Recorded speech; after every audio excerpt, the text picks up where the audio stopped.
আসসালামু আলাইকুম। আপনারা সবাই জানেন আমি একটা গরিব ঘরের সন্তান।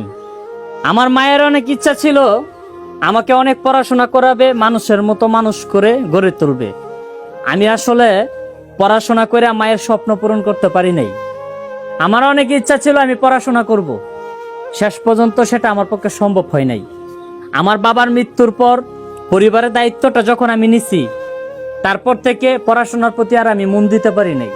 তবে এখন পর্যন্ত পড়াশোনায় রানিং অবস্থায় আছি। তবে আমার কাজের প্রতি সবচেয়ে বেশি মনোযোগ। আমরা 5টা ভাই, আমার কোনো বোন নাই। ভাইগুলা যে যার মতো বউ সংসার নিয়ে ব্যস্ত থাকে, আমি আমার মারে নিয়ে এই ঘরটার মধ্যে থাকি।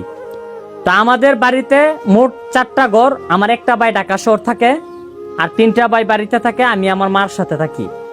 তো এটা হচ্ছে আমার এক ভাইয়ের ঘর, ওইটা আরেক ভাইয়ের ঘর, এটা আরেক ভাইয়ের ঘর, আর ওই ঘরটার মধ্যে আমার মাকে নিয়ে আমি থাকি। তো আজকে অনেক কষ্টের সাথে আপনাদেরকে একটা বিষয় শেয়ার করতে চাই। আপনারা সবাই দেখেন, এই যে একটা ঘর, এই ভাঙ্গা ঘরটার মধ্যে আমার মা থাকে। আমি যখন ঢাকা থাকি, বিভিন্ন দেশ প্রান্তে থাকি, আমার খুব ভয় লাগে যে হঠাৎ করে একটা ঝড় বৃষ্টি আসলে এই ঘরটা থাকবে কিনা। আমার মায়ের জন্য আমার খুব টেনশন হয়। অবশেষে আমি সিদ্ধান্ত নিয়েছি আমার মারে আমি একটা ঘর তুলে দিব। এই ঘরের সম্পূর্ণ টাকাটাই অনলাইন থেকে আমার পাওয়া। আপনাদের ভালোবাসা, মন সৃষ্টিকর্তার রহমত আর আমার মায়ের দোয়ার কারণে আজকে আমি এত দূর আসতে পারছি। তো খুব শীঘ্রই আমি ঘরের কাজ শুরু করব। আমি চেষ্টা করব আমার মাকে ছোট একটা বিল্ডিং করে দেওয়ার জন্য, যাতে আমার মা অন্তত ইটের নিচে ঘুমাই যেতে পারে। আপনারা জানেন আমার মা জীবনে অনেক কষ্ট করছে। আমার মা এমন কষ্ট করছে, পৃথিবীতে এমন কষ্ট মানুষ করে কিনা আমার জানা নাই। এই যে একটা রান্নাঘর, এই ঘরটা আপনারা সবাই দেখেন, এই ঘরটার মধ্যে আমার মা রান্না করে। এই যে ঘরটা দেখেন, ধাক্কা দিলে ভালো করে ঘরটা পড়ে যাইব।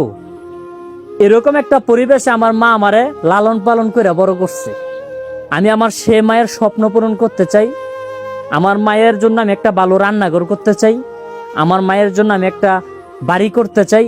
আপনারা সবাই আমার জন্য দোয়া করবেন। আপনাদের এই ভালোবাসা যদি আমি পাই, আমি সবকিছু সম্ভব করতে পারবো। আমার মা মানুষের বাড়িতে কাজ করে খাবার আইনা আমার মুখে দিয়ে আমার শিখাইছে যে পরিশ্রম করে কিভাবে খাইতে হয়, জীবনকে কিভাবে সফলতার পিছনে ছুটানো যায়, এটা আমার মা আমার শিখাইছে। আপনারা সবাই জানেন আমি খুব গরিব ঘরের একটা সন্তান। আমি কোন ঈদের মধ্যে নতুন জামা পরতে পারি নাই। আমি ভালো মন্দ একবেলা খাইতে পারি নাই। আমার মা মানুষের বাড়িতে কাজ করে আমারে ভালো মন্দ খাওয়াইতো। আমার মা মানুষের বাড়িতে একবেলা ভালো খাবার পাইলে নিজে না খাইয়া আমার জন্য নিয়ে আসতো। আমি ওই মায়ের ঘরের জন্ম। আমার লোভ লালসা, টাকা পয়সা, গাড়ি বাড়ি, নারী কোনো কিছুর দরকার নেই। আমি চাইলে ঢাকা শহর এখানে সেখানে মেয়েদের সাথে আড্ডা দিতে পারি, ঘুরতে পারি, অনেক মেয়েদের বাসায় থাকতে পারি। আমি কোনো কিছুই করি না, কারণ দিন শেষে আমাকে মরতে হবে। আমি মরার কথা চিন্তা করি, আমি মৃত্যুকে ভয় পাই। আপনারা অনেকে বলতে পারেন, মৃত্যুকে যদি ভয় পাও তাহলে ভিডিও করো কেন? এই ভিডিও যদি আমি না করতাম তাহলে আমার মাকে আমি বাঁচাইতে পারতাম না। এই ভিডিও যদি না করতাম আমার মায়ের মুখে আমি কোনোদিন হাসি ফুটাইতে পারতাম না। এই ভিডিও যদি না করতাম মাস শেষে মায়ের ওষুধে টাকা দিতে পারতাম না। আমি অনেক কষ্ট করছি, জীবনে অনেক পরিশ্রম করছি। মহান সৃষ্টিকর্তা আমাকে ভালো একটা জায়গায় আনছেন। আপনারা সবাই দোয়া করবেন আমার মায়ের জন্য যেন আমি একটা ঘর তুলতে পারি। আমার মাকে যেন আমি শেষ বয়সে সুখ দিতে পারি, আনন্দ দিতে পারি। তো আপনারা অনেকে আমার বাড়িটা দেখতে চান, তো আমার বাড়িটা আপনাদের কাছে দেখাইলাম। আমার মূলত বাড়ি হচ্ছে ব্রাহ্মণবাড়িয়া, বাঞ্ছারামপুর উপজেলা, দড়িকান্দি, দক্ষিণ পাড়া।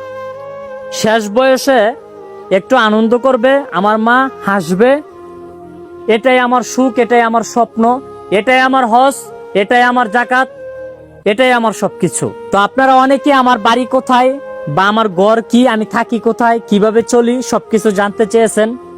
তো আপনাদেরকে আজকে বলতে চাই, এই হচ্ছে আমার বাড়ি, এই হচ্ছে আমার পরিবেশ। আর আমি চলি শুধুমাত্র অনলাইনের টাকা দিয়া। অনলাইনের টাকাটাই হচ্ছে আমার মূলত এখন ইনকাম।